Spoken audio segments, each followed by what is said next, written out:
Magandang araw mga kakutsero. Ito na naman po ang inyong lingkod na si Jigs na magbibigay sa inyo ng giya ngayong araw ng Sabado. Ngayon po ay February 8 at meron po tayo pitong magagandang karera. Uulitin ko po, itong aking giya ay purely review and analysis ko lamang at walang halong information. Simulan na po natin. Race number 1, kung saan po magsisimula po ang winner take all. Pilracom rating based handicap system race. Class 5 placer. Distansya po rito ay 7 oktavo or 1400 meters. At dito po may 7 kalahok.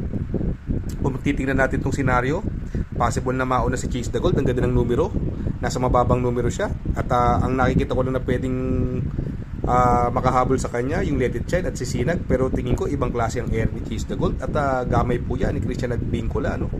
Kung sakaling magkaroon ng pressure, ang pwede pong rumimate yung numero 1, yung I Love Mati. Ito pong sa I Love Mati ay bagong baba po ng group rating basis at papatubayan pa rin na may gamay sa kanya na si JB Guerra. Kaya dito sa race number 1, ang pili ko po dito, magdadalawa po ako dyan. Doon po ako sa numero 1 I Love Mati. At panigundo ko naman po numero 2 Chase the Gold. Sa race number 2, kung saan po magsisimula po ang pick 6, Pilracom rating based handicap system race, class 4, 22 to 27 split. Distance is another 1,400 meters. At dito po meron po tayong 6 na kalahok. Dito sa karera po ito, no, kung papansinin po natin itong karerang ito, no, parang wala ko nakikita ang ibang matulin bukod sa numero 3 na si Art Sev, no, napapatnubayan ni Joel Ciego, no. Sa tingin ko wala nang pauunahin to. Ito may konting bilis yung bagsikat din, no, pero tingin ko hindi naman mauuna kay Art Sev ito, no. At itong si Art Sev po ay may preba pong 1.27 yan sa 1400 meters, no, at gamay na gamay po yan ni Joel Ciego, no.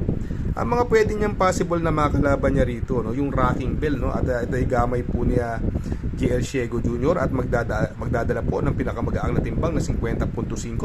At ito pong kabayong ito ay lately medyo malalakas ang nilalabanan at natitimbang po ito.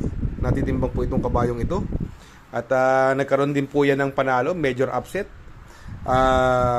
Yan si Rocking Bell, nakadihado po yan. Ito namang si Everland, John Paul Aiguse, yan ang mga diremate dyan, at yung Majestic Star, no? At si Majestic Star po ay galing po sa panalo ng kanyang huling laban niya, no?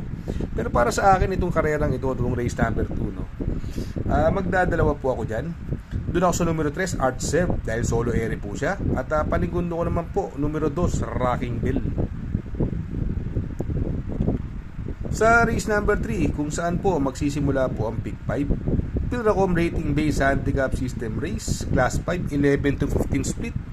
1,400 meters is the journey. At dito po meron po tayong 6 na kalahok. Ito possible scenario, no. Ang mga nakikita ko mabilis diyan si Don Damiano at saka si Andy Byrne.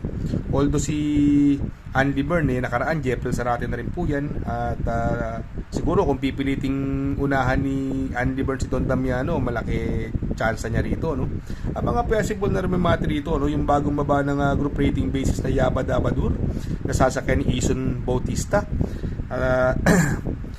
Ito pong Helgay, may panalo din po yan, no? At nasakay ni King Flores. At itong numero 4 Electrify, gamay po ni JG Serrano yan, no? Yung kabayong yan si Electrify.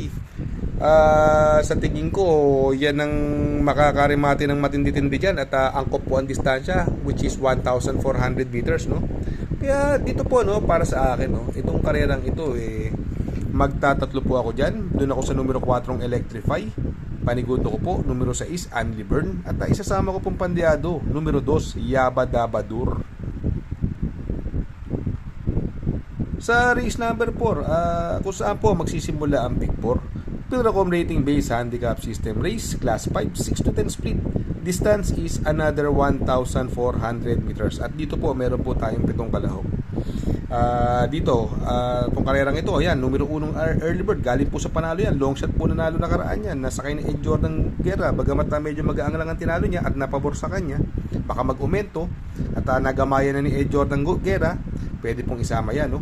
Yung numero 3, Memory of the Sun, na sakay ni Onyok Garcia, ay bagong baba ng group rating basis. At ito po ay gumanda lang po ang lundag sa aparato, malaki po tsansa niyan si Memory of the Sun, no?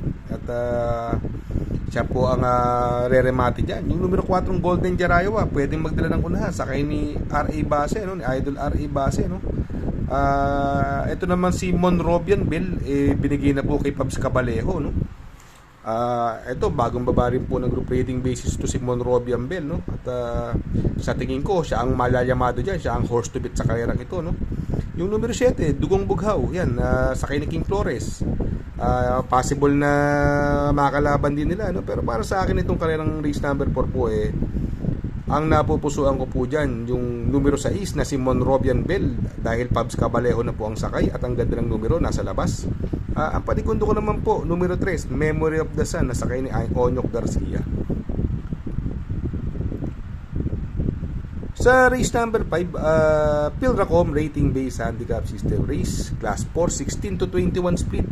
Distansya po rito ay 1,400 meters at dito po may 7 kalahok.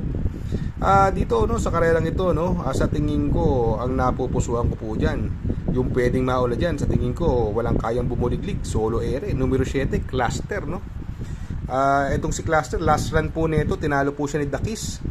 At akala natin nanalo na to, no. Yung sa diretsuhan, bandera pa rin to ng mga dalawang kabayo, sa bagamat andun siya sa unahan, magaling po kasi yung nanalo doon, yung nalyamado, yung Dakis, no. Hindi po siya tumimbang doon, parang dumating lang po yata siya ng pang-4, pang-5, no.